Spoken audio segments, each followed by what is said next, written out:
We've been describing to you the official rooms of the mansion, but I happen to be standing on what might be considered an unofficial but very important room, this balcony here, because Robert would do a great deal of socializing and entertaining on the balcony. In the evenings, the cool breezes, the sounds of the birds, you can imagine. And thus he would probably have had a number of furnishings out here, tables and chairs, whereby the evening was spent in the coolness up on the veranda above the tree line. Wonderful breeze up here, and a noticeable difference in the temperatures. Shall we step inside? We're standing in the front bedroom, the Judah P. Benjamin room, and it is dominated by this beautiful four-poster which happens to weigh 600 pounds. And of course, when Robert was in this room sleeping, it would have had mosquito netting draped around it. The bed has a feather mattress on it, and this item here is a feather mattress plumper. And what one of the slaves would do is to put it underneath the mattress, and with this kind of motion would have plumped up the feathers. Displayed on the bed is a gentleman's wool sleeping garment. Certainly something a little foreign from what we're used to today, as is the material. It is very scratchy. Above the fireplace is a picture of Judah P. Benjamin. This is the picture as it appears on the Confederate dollar. As we told you downstairs, this is the Judah P. Benjamin Memorial. Judah P. Benjamin was born in the West Indies, making him by birth British. And his parents settled in South Carolina. He had a partial education at Yale, and he went on to New Orleans, and through apprenticeship, Benjamin became a lawyer. He was also a brilliant oratorian, quite famous, as a matter of fact, for that talent. Benjamin went on through apprenticeship to become a lawyer, and eventually in government he became a senator twice for the state of Louisiana, first on the Whig ticket and re-elected on the Democratic ticket. Benjamin became, when the state seceded from the Union, Benjamin joined the Southern cause, the Confederate cause. And he became a member of Jefferson Davis's cabinet, coming up through the ranks, and eventually he became Secretary of State for the Confederate States. Through his birth, he is, remember, a British subject, and this later is what's going to save his life, because when Lee surrendered at Appomattox, the cabinet, not having any idea what their fate would be, made a break for freedom.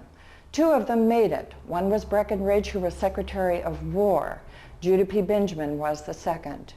And coming from that point in Richmond, all the way down through, as tradition has it, down through these parts. Eventually he made it to Sarasota after hiding for a brief period in this house.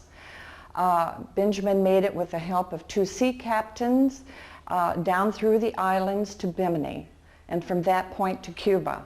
From Cuba, he booked passage to England, and England opened wide their arms to receive a native son back home. And he accomplished this feat with a $40,000 price tag on his head.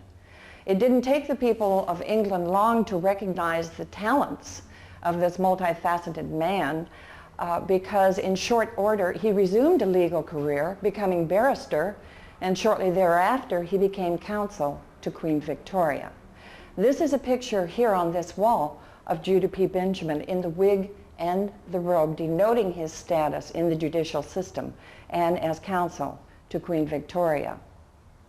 Over there on that wall are the two gentlemen, one the sea captain, his other his first mate, Captain Tresca and First Mate McLeod, who helped Benjamin to escape in a small 16-foot open boat down through the islands, making it to Bimini, and eventually he made it to Cuba, whereby he then booked passage to England. Shall we go to the next room? Hello. We are in what we believe is Major Gamble's bedroom. Indeed, there is a portrait of Robert Gamble hanging in this room.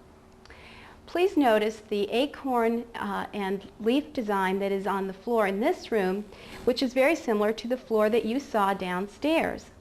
Indeed, this was a very common motif in an antebellum home. This room has one very interesting feature, and that is this beautiful rope bed. And it earns its name from the fact that the mattress is indeed supported by the rope. You've heard the expression sleep tight. Well, that would have been very good advice for someone sleeping in this type of a bed. You see, the ropes are attached to a bolster. At each end of the bolster there is a pawl. And in the center of the bolster there is a thole hole. One can imagine the master getting ready for bed. He would get on the mattress and he would think it was not that comfortable. So he would call his personal slave and he would have him insert a pole in the thole hole and rotate it until the bed was comfortable. The slave might then walk away and say, "Good night, sleep tight." Now, what would happen in the event that the master felt a bit of a chill? He certainly was not going to get out of bed and look for a blanket himself, and he might not even have wanted to awaken his slave. So he would simply pull on the blanket that is attached to this bedroll and pull it over himself, making himself quite comfortable. Very ingenious, don't you think? Now, keep in mind that there were no faucets and no indoor plumbing in those days. And so, when one prepared for bed, one would have to pour water from the pitcher into the bowl to wash. The children often giggle when they see this thunder box. But let's just say that it was much easier to use it than it would have been to go down the rope ladder in the middle of the night and find one's way in the dark to the outhouse. In our visit to the last room of the mansion, which would be used as a spare bedroom, utility room, or whatever, we specifically have shown a day bed. You'll notice it is a bed with no bolsters or no canopy, and the reason for this is, and for its name, was the fact that nobody ever slept on this bed during the evening. With the main meal at the mansion always at noon, the ladies, of course, would be excused from the dining room table back downstairs in the dining room. They would walk down that vestibule, up that front stairway, onto the first floor veranda. The slaves had come up the rope ladders on the door just behind me, enter this utility room, pick up the daybed, carry it through that door, and then place the daybed on the veranda so the ladies would be able to take their afternoon siestas in a great degree of comfort. Also in this room we have a number of chests. They are indeed cedar lined, and they would have to be, of course, to eliminate the problem of mildew that you would find down here in South Florida in this subtropical climate. And the last thing on the mansion that I would like to call your attention to is on the wall directly behind me here. The usual flag, one of the very first flags flown in the war between the states. The history of this particular flag is that on September 2nd of 1864 in the Battle of Atlanta, this flag was captured by General Sherman.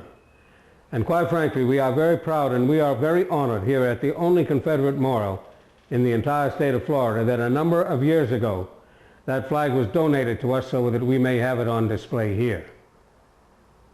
The flag itself, however, is quite unusual. You notice how small it is. It was captured by it was carried by a cavalryman on a guidon. And you'll notice the fact that it had only the 7 stars of the original 7 states of the Confederacy. But what truly makes this flag unique, and there were only several of these flags ever flown in the war between the states, is the fact that 6 stars surround one. And you'll notice that this flag is not like the stars and bars as we know it, with the 2 bars of red, the 1 of white, and all of the stars in a circle, indicating that not one of the Confederate states was first or supreme over any of the others. We'll now return downstairs, having visited the upstairs of the mansion. We hope you've enjoyed your visit today, and on behalf of the Florida Park Service, Gamble Plantation, the staff, and these wonderful volunteers, we wish you a safe and happy afternoon. Thank you. Thank you. Thank you. Thank you.